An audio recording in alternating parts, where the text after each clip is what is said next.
안녕하세요. 반갑습니다. 가장 핫한 국어 전략 파트너 온년 깡쌤입니다. 반갑습니다. 우리 친구들. 자, 우리 3학년 친구들 위한 오프닝 출발해 볼게요. 자, 깡쌤의 오프닝은 하이힐입니다. 하루 2분 나만의 힐링 타임. 네, 책 속의 한 줄 한번 볼까요? 자, 오늘 제가 가져온 아이는요. 바로 김상현님의 사람 소리 하나라는 글이에요. 둥글둥글 착하게 살면 되는 줄 알았다. 세상은 그렇지 않았다.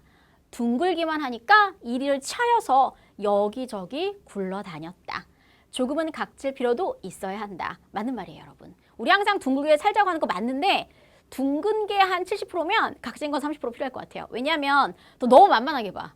그죠? 내가 그렇게 만만하니 또 이러면 안 되거든. 그래서 약간 중용을 지켜서 조금 필요할 때마다 각짐과 둥글둥글한 것을 적당히 잘 쓰시고 가급적은 용이 좋겠죠. 좋습니다. 자, 이렇게 아름다운 이야기 여러분께 드리면서요. 자, 깡쌤네 집에 놀러 오라는 이야기 쫙 할게요.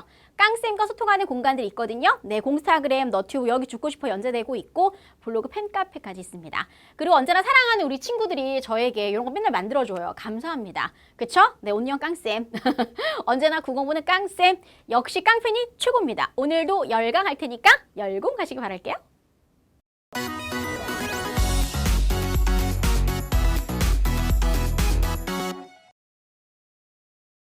네, 비상친구들 어서오세요. 반갑습니다. 1단원 들어갈게요. 여러분 1단원 제목이요.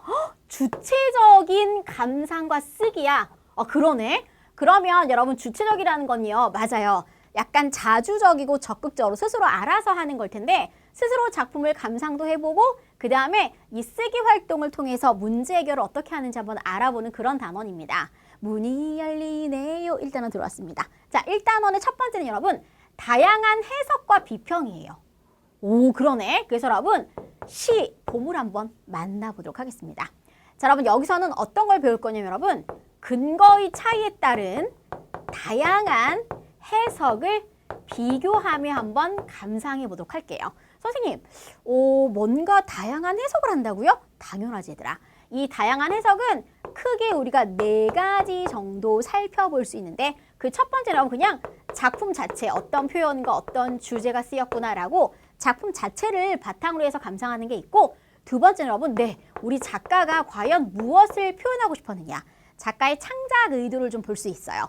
그리고 독자 입장에서는 어떤 도움이 되었고 독자의 기준은 깨달음이 무엇인가 이런 또 관점이 있을 수 있고요. 그 다음 마지막 그쵸 바로 시대 현실을 반영한 그렇게 또 우리가 열심히 해석을 해볼 수 있거든요. 그래서 여러분 작품 자체를 보는 건 여러분가 내재적 관점이다 또는 절대주의 관점이라 하고 우리 작가가 어떻게 표현하고자 했느냐 표현론적 관점 독자한테는 어떤 효과가 있었냐 어떤 효용론적 관점 이건 여러분 시대 현실을 어떻게 반영하고 있느냐 반영론적 관점이 나올 거예요. 그래서 한 작품을 정말 작품 자체로만 볼 수 있고 작가가 왜 썼을까 이거를 창작 의도에 입각할 수도 있고 독자한테는 어떤 교훈과 깨달음과 느낌을 주느냐 볼 수 있고 그 다음에 이 시대는 과연 무엇이었을까 얼마든지 여러분 4가지로 해석이 가능해요. 근데 해석할 때는 그냥 느낌적인 느낌 나이스 아이디어 노 안 돼. 반드시 여러분 근거를 들어야 됩니다. 그러니까 근거를 들어서 한번 해석을 해볼 거고 우리가 이제 다음 시간에 시 봄을 만날 건데 사실 얘들아 봄 하면요 되게 정말 희망적이고 새로운 생명력이 떠오르는 게 일반적이거든.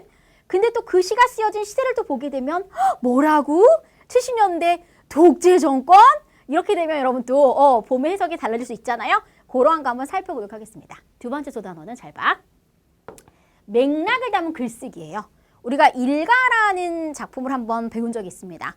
그 일가라는 소설을 읽고 우리가 서평을 쓸 수 있잖아. 책 내용을 소개한다거나 평가하는 글을 쓸 수 있을 텐데 봐봐 글 쓰는 거 되게 어려워 얘들아. 근데 글쓰기가 일단 여러분 기억해 주세요. 바로 문제 해결 과정이에요. 글쓰기도 일종의 문제 해결 과정이구나. 그런데 글쓰기 할 때 여러분이 꼭 기억하고 가장 먼저 생각해야 될 4가지 요소가 있거든요. 그 첫 번째가 주제입니다. 두 번째는 목적이죠. 다시 말하면 뭐 쓸 거야? 왜 쓰는데? 그 다음에 이 글 누가 읽어? 독자. 그 다음 이 글 어디다 쓸 건데? 그냥 뭐 인쇄 매체야? 신문이야? 아니면 SNS야? 블로그야? 그렇죠. 이렇게 매체까지. 그래서 여러분 항상 글쓰기라는 건요. 주제와 목적과 독자와 매체를 고려한 문제 해결 과정이야. 어떻게 해결하는 건지 한번 우리가 살펴보면 되겠죠. 예를 들어서 내가 뭔가 제주를 쓰고 싶은데 제주도에 대한 나의 배경이 너무 짧아. 그럴 때 어떻게? 자료를 찾으면 되겠지. 그런 식으로 하나하나 단계별로 한번 살펴보겠습니다. 그래서 여러분 여기는요. 문학작품 해석 방법과 두 번째는 글쓰기가 바로 문제 해결 과정이다. 그렇게 기억하시면 될 것 같아요. 핵심 키워드가. 자, 그럼 깡쌤은 지금부터 요 네 가지를 기본으로 하고 왜 독자마다 감상이나 해석이 다른지 그 이유부터 찬찬히 살펴보면서 문학작품 해석 방법 개념 잡으러 출발하겠습니다. 비상 친구들 준비됐나요? 오케이, 출발할게요.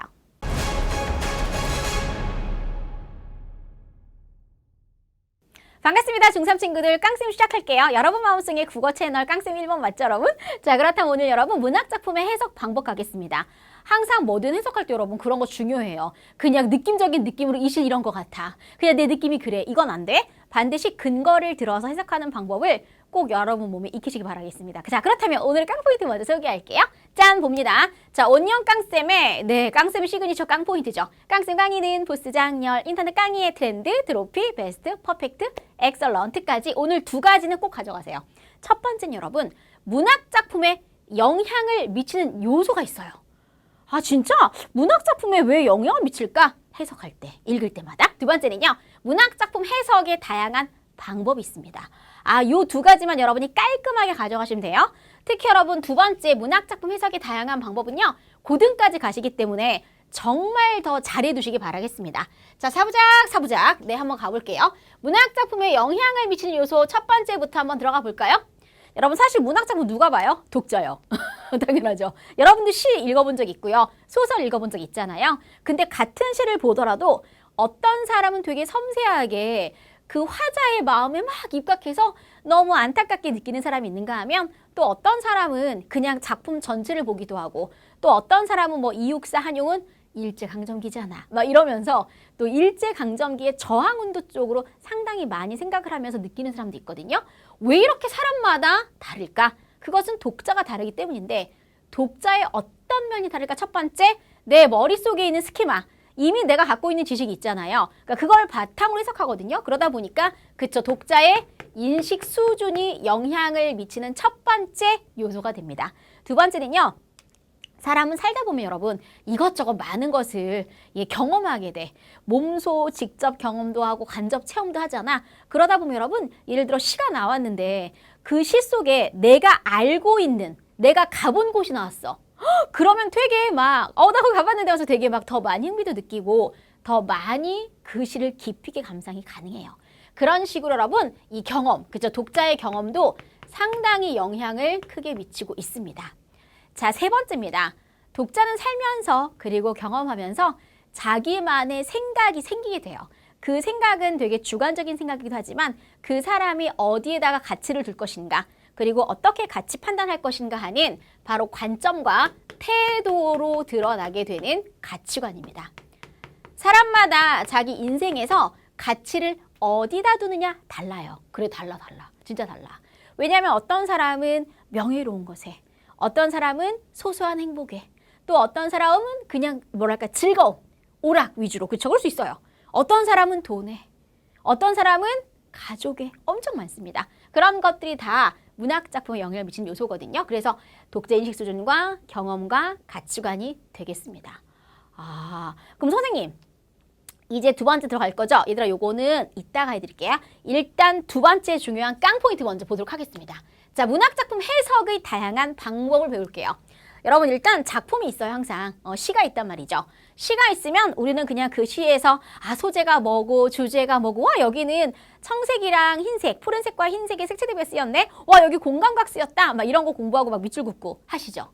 이런 거는 대부분 여러분 맞아요. 그냥 작품 자체를 열심히 보는 그냥 작품에서만 해석하는 경우가 첫 번째가 있습니다. 그러니까 가장 흔한 것이죠. 자, 그럼 여러분 작품 말고 또 있어요. 어떤 게 있냐면 이 작품을 쓰게 된 작가가 있을 거 아니야. 그럼 이 작가는 도대체 무슨 말 하고 싶었던 거야? 이 시를 쓰게 된 의도, 창작 의도가 뭐야? 그치? 그러면 이 작가가 또 살면서 경험했던 작가만의 생각들이 있을 거야. 작가의 가치관이 그대로 작품에 또 배어 나오겠죠? 그러니까 또 작가와 작품을 관계시켜서 두 개를 연관지어서 해석하는 방법이 있습니다. 또 세 번째는 뭐냐면 여러분, 현실이에요. 사실 우리가 살다 보면 그렇지, 우리 사회에 문제가 있는 게 이렇게 느껴질 때가 있잖아. 나 이거 그냥 넘어갈 수 없어. 뭔가 남기고 싶어. 글로 쓸래. 네! 시도 그렇게 해서 나오거든요. 그러면 분명히 여러분, 네, 그 시대적인 상황이 바로 작품을 쓰게 된 원동력이 될 수가 있어요. 그래서 이렇게 보는 거지. 작품 자체로 해석하는 방법, 작가와 작품을 연결해서 해석하는 방법, 그리고 작품과 현실을 연결해서 해석하는 방법, 그 다음 마지막, 작품 읽은 독자 입장 여러분. 오, 그럼 선생님 뭐요? 약간 뭐랄까? 독자가 받은 깨달음, 교훈, 의미 이런 것들이 또 많이 작용합니다. 이런 것들이 네, 그래서 토탈 4가지인 거예요. 그래서 약간 유식한 말로 뭐라고 하냐면 작품 자체만 보는 건 여러분 약간 정말 작품 내에서 놀잖아. 그래서 내재적 관점이고 절대론적 관점이다 라고 말하기도 해요, 여러분. 그 다음 2번째는요. 작품에 반영된 현실을 본다 해서 여러분 요거는요. 현실을 어떻게 반영했냐? 반영론적 관점이라고 말하기도 하고요. 그럼 작가는 도대체 작품 속에서 뭘 말하고 싶었어? 작가는 그렇지 표현하고 싶었겠지. 일명 표현론적 관점이라고 합니다. 자, 그 다음에 이제 독자, 작품 읽고 이 시를 읽고 난 뭘 느꼈어. 독자 입장에서는 과연 어떤 깨달음과 어떤 느낌과 어떤 교훈을 줬다. 상당히 어떤 효과가 있었구나. 효용론적 관점이다 보시면 될 것 같아요. 그래서 봐봐봐. 여기 내가 표현, 반영, 내재, 효용 썼죠. 그걸 이렇게 표로 정리해 볼 수가 있어요. 문학 작품을 해석할 땐 여러분 크게 2가지인데요. 내재적 관점은 말 그대로 작품만 봐. 작품만. 근데 이거는 작품 이외의 것까지 함께 보는 거야. 그래서 내재론 같은 경우는 여러분 진짜 그냥 작품의 소재가 뭐였어? 작품의 구조가 어때? 선경 후정인데? 먼저 경치 노래고 나중에 감정 노래했네? 뭐 이런 것들? 그 다음에 여러분 또 이런 것도 있겠죠. 표현을 어떻게 했어? 서리법을 많이 썼네? 뭐 이런 식으로 네, 내적 요소 중심으로 많이 보는 경우는 내재론입니다. 자, 그럼 외재적 관점은 어떠냐? 반영론적 관점은 작품에 우리 완전 핵심 키워드죠? 사회, 문화적 배경이랑 관련지어 해석하는 겁니다. 근데 이 사회 문화적 배경은 말 그대로 네, 현실이겠죠? 어떤 시대를 살고 있는지 그 점도 같이 기억합니다. 그 다음 3번째 표현론이잖아. 그럼 이건 작품과 작가의 삶을 관련지어 보는 거죠. 그 다음 마지막은 효용론이죠. 그렇지. 작품이 독자에게 주는 의미, 독자에게 주는 깨달음, 독자에게 주는 가치 이런 것들. 사실 시를 봤는데 되게 마음이 힐링되고 뭔가 나도 이렇게 다른 사람한테 배려하며 살아야겠다 라는 깨달음을 주면 상당히 효용론적 관점에서 접근한 거다라고 볼 수 있겠습니다. 그 점 기억하시면 돼요. 그래서 결국 여러분 이렇게 4가지 내재, 반영, 표현, 효용인데 너무 이거를 여러분 집착하지 마시고 그냥 작품 자체로 보느냐, 작품과 현실을 관련지어 보느냐, 작품과 작가를 관련지어 보느냐, 작품과 독자를 관련지어 보느냐 이렇게 보시면 돼요. 그래서 여러분 이게 약간 막연하게 느껴질까 봐 깡쌤이 준비했습니다. 자, 우리가 참 많이 알고 있는 이육사님, 네, 저항시인이에요. 그쵸? 이육사 원래 본명은 뭐 이원록이다도 알고 있고요. 경북 안동태생이잖아. 이분이 1904년에 태어나서 44년에 들어가셨거든요. 그러면 40평생 동안 17번인가 감옥을 왔다 갔다 했어요. 왜? 또 이분이 또 이 선비 집안의 그죠? 대단한 독립운동가였기 때문입니다. 자, 일단 제가 아는 걸 여러분께 말했지만 사람마다 청포도라는 시를 보고 느끼는 감정과 그런 해석 방법은 다를 수 있을 것 같아요. 여러분 기억하시죠? 내고장 7월은 청포도가 익어가는 시절. 맞아. 이 마을 전설이 주저리 열리고 그치? 먼데 하늘이 꿈꾸며 아랄이 들어와 박혀 하늘 밑 푸른 바다가 가슴을 열고 흰 돛담배가 곱게 밀려서 오면 내가 바라는 손님은 청포를 입고 찾아온다고 했으니 내 글을 맞아 이 포도를 따먹으면 두 손은 한폭 적셔도 좋으련. 아이야, 우리 식탁엔 은쟁반에 하얀 모시수건을 마련해두렴이라고 합니다. 자, 그 시를 딱 보면 일단 청포도 맛있어. 그리고 여름 과일이야. 근데 아무튼 내고장 7월이라고 했기 때문에 난 일단 이렇게 느꼈네. 청포도로 되게 평화로운 고향의 모습을 드러냈네 하면 여러분 이거 뭐예요? 그냥 작품 자체에서 느낀 거예요. 주저리 아라리. 요 표현 참 예뻤다. 이것도 작품 자체인 거야. 게다가 하늘 밑 푸른 바다 해서 푸른 바다. 푸른색이네. 흰 돛담배? 흰색이네? 색채 대비? 이것도 작품 자체로 감상한 거죠. 그런데 그 다음부터 나는 다른 사람인 거죠. 시인이 너희들도 알겠지만 독립운동가잖아? 이걸 근거로 생각해보면 이 시는 그렇지 광복을 염원하는 마음을 담고 있다고 해석했어. 라고 한다면 봐봐. 시인이 독립운동가. 경북 안동의 선비 집안 출신 이런 걸 딱 생각하고 이분이 40년 동안 17번이나 감옥 왔다 갔다 했다고? 이런 걸 딱 봤을 때 이건 그렇죠 여러분. 작가와 관련 지어 해석을 한 겁니다. 그 다음 세 번째 볼게요. 나는 시 읽으니까 역시 사람이 무언가를 이루려면 정성껏 준비해야 한다는 깨달음 밑줄짝이죠. 여러분 요건 누구예요? 그렇지 독자 입장에서 해석한 겁니다. 맞아 얘들아. 우리 그런 말 있다. 간절함이 이루어진다고? 간절함이 이루어지는 게 아니라 해야 이루어져요. 맞죠 여러분? 그때 어떤 분이 간절히 하면 이루어지지? 맞아요. 간절히 하시면 돼요 여러분. 그 다음 네 번째입니다. 이 시가 지어진 시대 상황 한번 생각해 볼까? 그러면 손님은 내가 바라는 손님은 누구일까? 광복이지. 왜? 어차피 이때가 뭐였으니까? 아 맞다. 일제강점기 라고 하니까 여러분 이거는 현실 사회 문화적 배경을 고려한 해석이 되는 거예요. 그러니까 한 작품 갖고 이렇게 놀 수 있다니까. 특히 여러분 우리 왜 한용운 님도 되게 유명하시잖아요. 한용운 님도 기본적으로 이매치목이라는 시집에 88편의 주옥 같은 작품이 있는데 그 작품들을 쫙 보면은 되게 여성적인 어조로 말씀 많이 하시거든요. 그러면 되게 누군가를 되게 사랑하고 막 헌신하는 그런 느낌이 들어. 그냥 작품만 보면. 근데 또 이분이 승려를 생각하면 또 막 어떻게 생각해? 역시 불교의 열반색 이렇게 간단 말이죠. 게다가 또 시대 상황 보면 일제강점기였어. 그럼 또 해석이 광복이라든지 독립으로 간다는 거예요. 그렇게 해석은 다양할 수 있습니다, 여러분. 네, 그러니까 틀에 박힌 해석은 아니고요. 이렇게 다양한 해석 가능하다는 걸 기억하시기 바랄게요. 저 잠깐 앞으로 갈게요, 여러분. 우리 하나 안 한 거 있으시죠?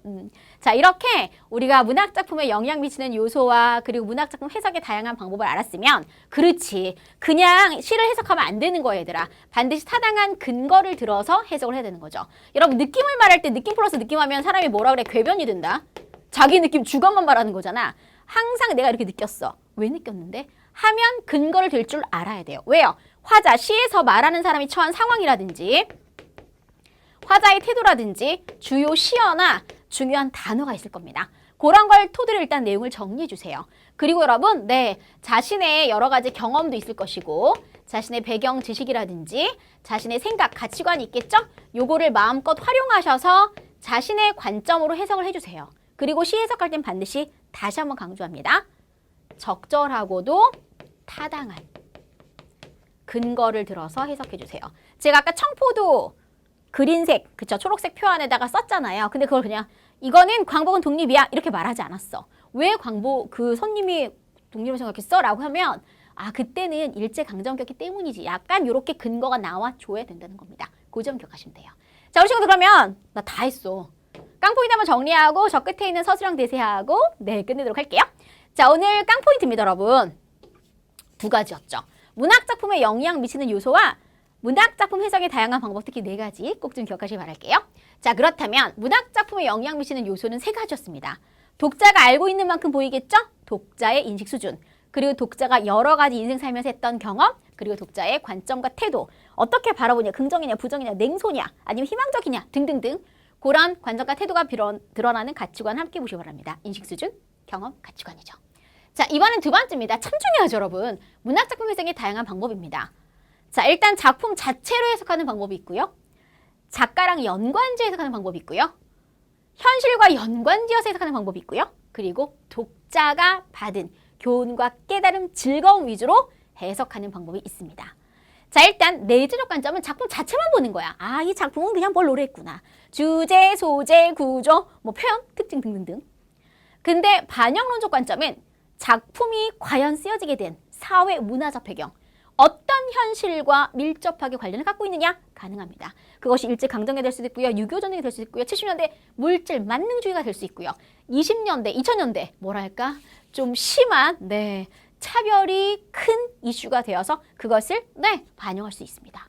자 그다음 작가도 되게 중요해요. 작가가 어린 시절부터 어떤 교육을 받고 어떤 생각을 하느냐에 따라서 작가는 아마 작품을 써내면서 어떻게 그것을 드러냈을지, 창작 의도를 드러냈을지 같이 관련해서 보시기 바랍니다. 자, 효용론적 관점은요. 맞아요. 이 작품을 봤는데 아무 생각이 없어. 그냥 단순히 재밌네, 끝이야. 이런 솔직히 여러분 소비적인 문학이죠. 그거보다는 독자가 받은 즐거움, 깨달음, 교훈, 가치, 의미 이런 것들이 사부작 쌓이면 우리는 효용론적 관점이라고 합니다. 다 하셨어요. 자, 여러분 서술형 대세 여기 있죠, 여러분? 네. 자, 분필 좀 갖고 와가지고 내드릴게요. 오늘 여러분 서대는요 깡포인트와 함께합니다. 왜냐하면 워낙 중요하니까. 자, 오늘 서술형 대세는 문학 작품에 영향 미치는 요소 우리 3가지 배웠거든. 그걸 한 문장 안에 다 써주세요. 쉽다. 두 번째, 문학 작품 해석에 4가지 오늘 내가 열심히 설명했거든. 그걸 써주시면 되는데 여러분 각각 30자 내에 한 문장씩이에요. 4가지니까 다가 몇 번 나와야 돼? 그렇지, 4번 나와야 돼. 4번. 그리고 30자 내외면 각각 30 플러스 마이너스 5잖아요. 글자 수가. 그러면 25에서 35자 정도 하셔가지고 네, 다다 깔끔하게 써주시기 바랍니다. 여러분 여기는요 고등까지 가고 상당히 중요한 부분이에요. 중3 필수입니다. 안 하시면 소원해. 단 하면 고등까지 편하다. 여러분 고등국어가 어려울 수 있어요. 근데 중3 때 했던 것을 기본으로 중학교 때 했던 문법이 기본으로 또 나오거든. 뭐든 그래. 그러니까 지금 사부작 잘해주면 좋을 것 같습니다. 이걸로 복습하시기 바라겠고요. 여러분 우리 줄잡기 10번 오셔서 반드시 문제 쓸 때 조건도 쓰시고 답을 써주세요. 그러면 깡쌤이 신속하고 정확한 1대1 코칭이 바로바로 이루어진다는 거 기억하시기 바랍니다. 자, 고생하셨고요. 오늘 되게 중요한 거 배웠습니다. 꼭 한번 복습도 복습하시기 바라고요. 네, 지금 저는 여러분과 복습과 해석 방법 4가지 꼭 기억하시라는 말 드리면서 또 봐요.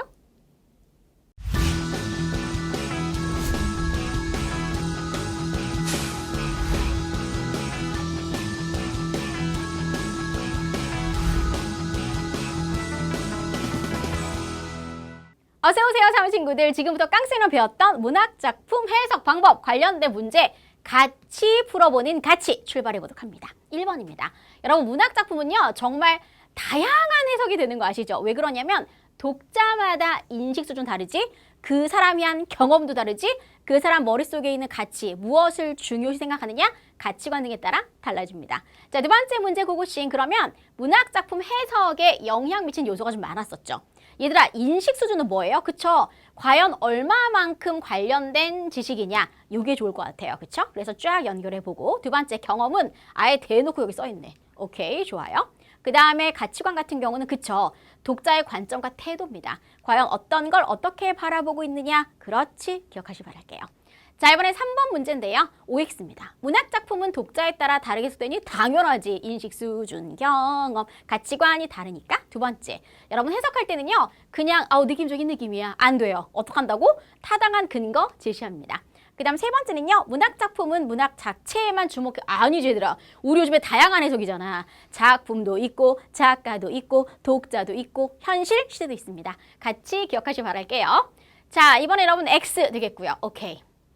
문학작품 해석이 다른 하나 골라봐. 자, 일단 작가의 성향 찾아본다. 이건 약간 표현론적 관점이네. 그쵸? 그 다음에 작품의 창작 의도. 이거를 왜 썼을까? 그럼 이것도 작가랑 관련된 거죠, 여러분. 그러면 이것도 오케이 표현론적 관점이 될 거예요. 그 다음 3번째 보시면 작가의 다른 작품을 한번 찾아본다. 역시 마찬가지고. 그런데 4번은 시대를 알아본대. 현실. 오, 그 시대. 오케이, 현실을 바로 중점적으로 보는 반영론적 관점을 체크해 보시기 바라겠습니다. 그리고 이것도 시인에 대한 연구니까 다 작가 시인이죠. 그런데 누구만? 4번만 그렇지 현실이었습니다. 오케이, 수고하셨어요. 우리 친구들 이렇게 공부하는 거고요. 우리가 이제 들어갈 거잖아요. 예, 이 새로운 시를 또 만날 건데 그 시에서 과연 작품 자체로 봤을 때랑 또 현실로 봤을 때, 그 다음 독자 입장에 봤을 때 한번 해석을 골고루 하는 연습 한번 해보도록 하겠습니다. 오늘 고생하셨고 항상 뭘로 복습하지 얘들아? 서대로 복습하시기 바랍니다. 자, 깡쌤은 다음 시간 시를 통해서 다양한 해석 방법을 통해 또 한번 알아보도록 할게요. 국어사랑, 나라사랑, 깡사랑, 독도사랑, 지구사랑, 그리고 국사사랑이고요. 지금까지 국어흑길방지위원회 위원장이자 국어꽃길위원회 위원장 누구죠, 우리 친구들? 깡쌤이었습니다. 안녕!